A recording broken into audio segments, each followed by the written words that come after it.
Life is hard because of two reasons. Hidup itu berat karena dua hal ini. Pertama, karena lu tinggal di dalam zona nyaman. Dua, karena lu berada di luar zona nyaman. Jadi mau lu tinggal di dalam zona nyaman atau di luar zona nyaman, life is still hard, my friends. So choose your heart. Video ini berisi tamparan, jadi kalau lu merasa nggak siap, mending langsung di-skip aja sekarang daripada baper. Tapi kalau lu merasa mental lu kuat dan lu emang berniat mau membangun disiplin, lu harus tonton video ini sampai selesai biar lu dapat keseluruhan insight-nya.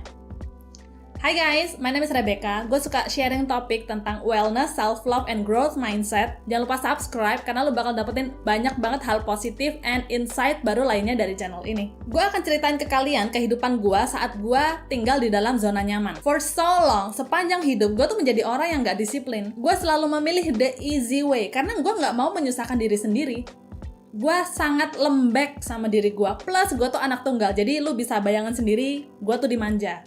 Kalau di rumah, gue tuh di-treat like a princess. Meskipun gue udah bisa bikin duit sendiri ya, tapi gue tuh nggak punya skill lain di luar menjadi karyawan. Dan gue juga sangat dependent sama nyokap gue dalam kehidupan sehari-hari. So, bisa dibilang gue tuh nggak bakal bisa survive tanpa nyokap. Waktu gue itu, gue cuma abisin buat bersenang-senang aja.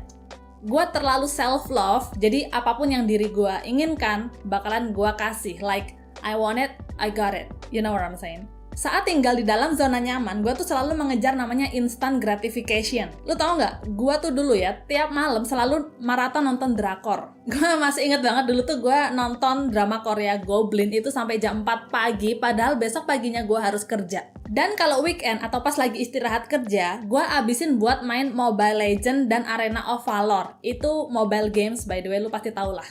Dan gue selalu impulsive buying. Gue selalu belanja hal-hal yang nggak penting. Literally nggak penting sama sekali. Yang penting gue seneng. Nggak peduli tugas kuliah lagi numpuk, gue malah milih untuk nongkrong sama temen-temen. Gue nggak punya disiplin sama sekali dalam semua area kehidupan gue. Lu pikir hidup gue mudah karena gue tinggal di dalam zona nyaman? No, it was miserable. Mengenaskan.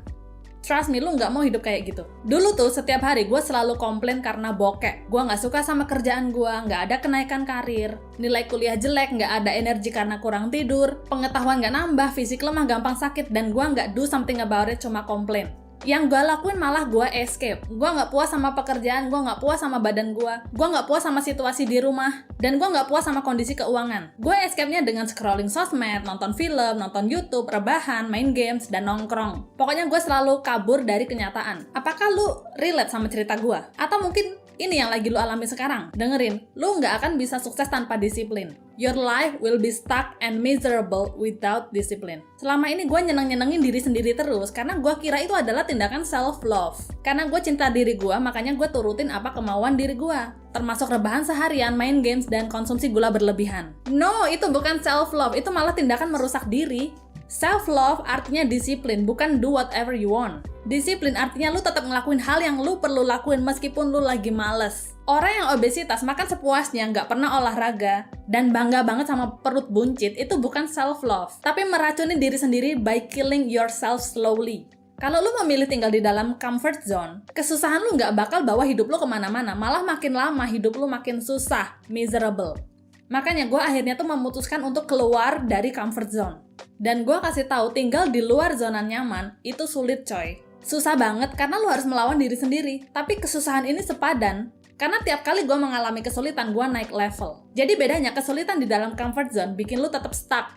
Sedangkan kesusahan di luar comfort zone itu bikin lu bertumbuh. Sekarang lu mau pilih yang mana? Kalau lu betah berada di zona nyaman and you like being miserable, ya udah terusin. Tapi ingat, keputusan apapun yang lu ambil, itulah yang membedakan kita. Kalau lu komit mau step up keluar dari comfort zone, lu harus tonton video ini sampai selesai karena selanjutnya gue akan kasih tahu gimana caranya membangun disiplin dari nol.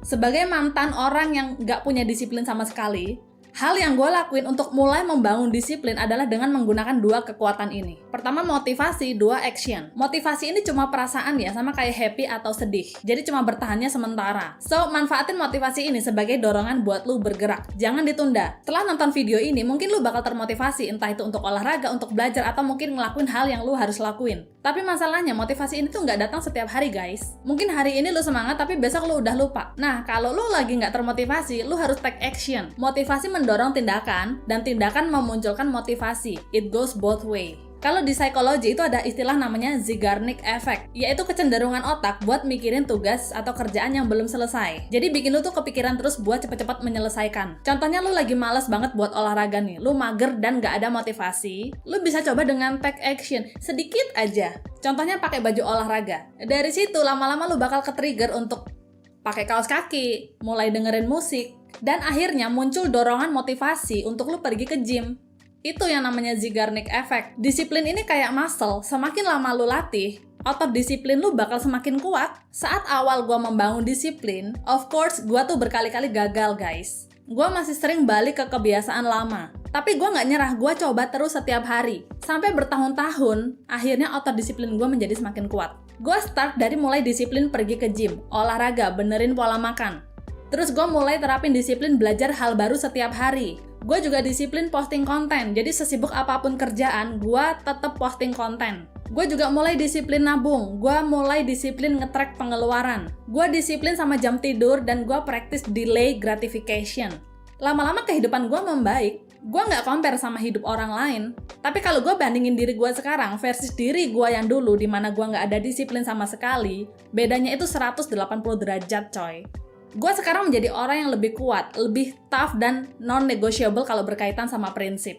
Beberapa bulan lalu temen gue ngajakin nongkrong buat ngebir. Dan itu waktunya udah jam 11 malam. Gak banyak alasan, aja simply say no. Karena itu gak sejalan sama my core value. Apakah skip hangout sama temen bikin gue miserable? Heck no! Gue malah bangun dengan badan yang fresh banget karena gue tidur cukup. Gue bisa fokus, produktif, ngehasilin banyak hal. Dan gue punya banyak energy throughout the day. Mood gue juga bagus, plus gue bisa menginspirasi orang lain. Disiplin bikin gue tuh semakin hari semakin dekat sama impian gue. Apakah karena skip hangout gue jadi kehilangan temen? Heck no!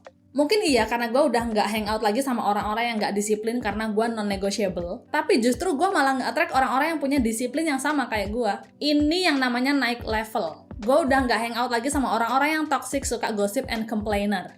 Disiplin membawa gue ke tempat yang lebih baik.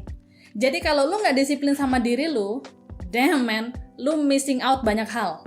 Tony Robbins pernah bilang, the fastest way to change your mental state is to change your physical state.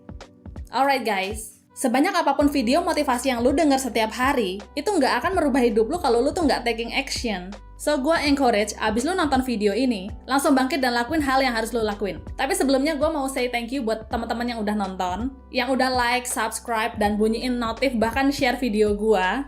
This channel is growing karena kalian semua. Makanya gue akan berusaha untuk kasih value di setiap video yang gue posting guys. Follow IG gue juga ya di @kang_rekomen. Thank you so much for watching. I'll see you in next video. Bye!